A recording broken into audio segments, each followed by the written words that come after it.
Hi everyone and welcome back to my channel, the UK Edible Gardener.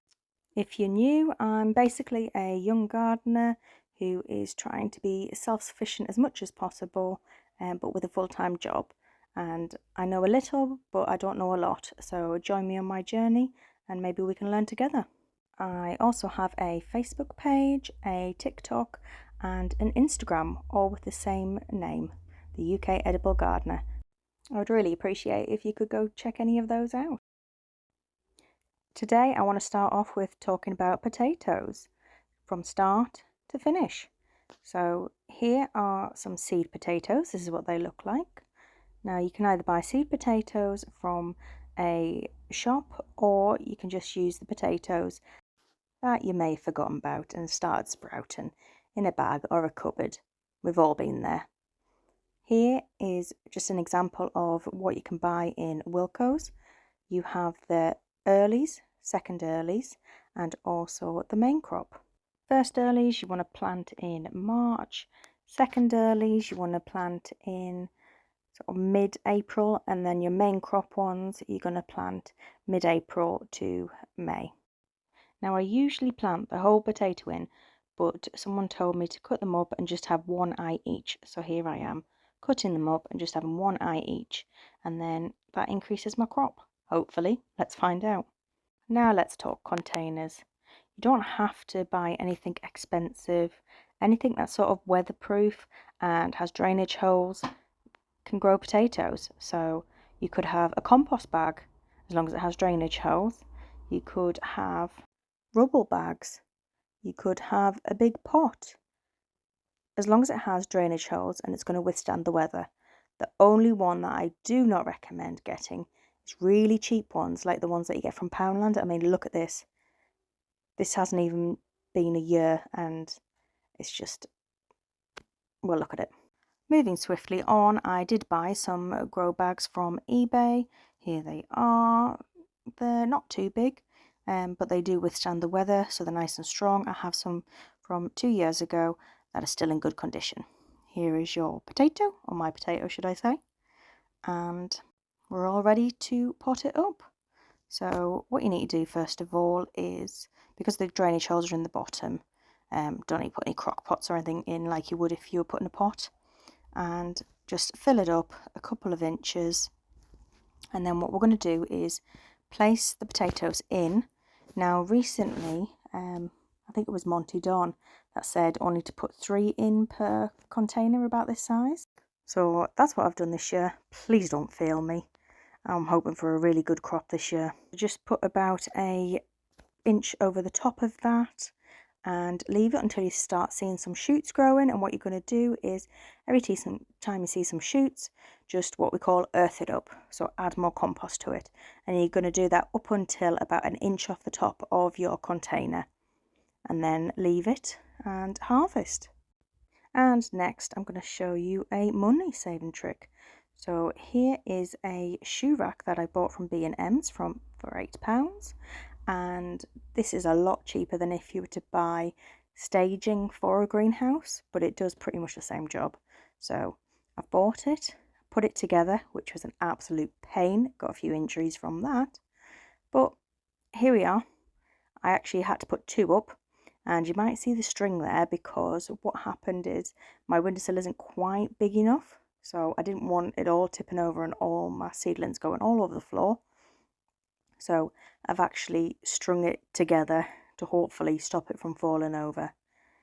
And so far, so good.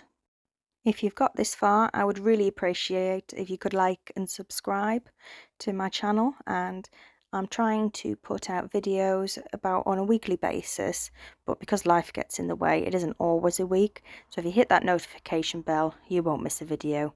Thanks. Let's get back into the video. I thought I'd show you what's growing. Here are some marigolds, and these are actually from seeds that I saved last year. So there's some. They are some dahlia seeds. Some more marigolds, can't have enough marigolds. They're the lettuce seedlings that I've transplanted. Some more lettuce seedlings I've transplanted. So they're the little gem lettuces. The cut and come again ones will just go straight outside. And ignore the signs on those. These are marigolds again. And then here we have hot patio peppers. Never grown them before. There are some cayenne peppers. They're pretty big now, so I'm very pleased with those. And these, I believe, are the cherry ones that I've transplanted. And there's some more. And some more. And these are the Roma ones that I transplanted ages ago, but they're not growing very big at the moment. And more marigolds. The Alyssiums that I thought were dead, there's a few of those. And there's some lemongrass. That's a cucumber. All my cucumbers are doing really well. Sunflowers, which are doing exceptionally well. I need repotting. Here are sweet peas, and I have no idea what this is. Can anybody tell me? Any idea? More cherry tomatoes, more cayenne peppers. Really pleased with those. And I only had one Amy pepper germinate, so there she is. More lemongrass. Another cucumber. These are my leeks, still not ready to plant out. Some more peppers. And now let's take you outside, eh? Here is outside in my cold frame. And in here we have some lemongrass. Some different varieties of sunflowers, doing a little experiment, put them outside because I pretty much ran out of room inside. And here are some foxgloves that I've cheated and bought, some lettuce that I've put outside as a little experiment because I saw how much lettuce is. And then over we go to the raised beds. There is some garlic chive, and there are all my onion sets. And then over here, if you remember, oh, there's some chard. That's from last year. If you watched my last video, you'd know that my garlic I didn't plant deep enough, so I put some more compost over the top, and they're doing fine now. And here are my peas. And again, what is this? It was in with my early pea seeds. Don't know what it is. And that is some artichoke because I just can't grow from seed, so I'm cheating. And my bit of a botch job, but at least it's sealed up now with some good old duct tape and some glue. And out again, these are all the potatoes that I've potted up. I've got all of those and all of these. Hoping for a big harvest this year. And inside, here are my moneymaker tomatoes. Look how big they are. And I may have bought some more seed potatoes. Now, this cucumber has got 2 seeds in it, and it's looking a bit sad for itself.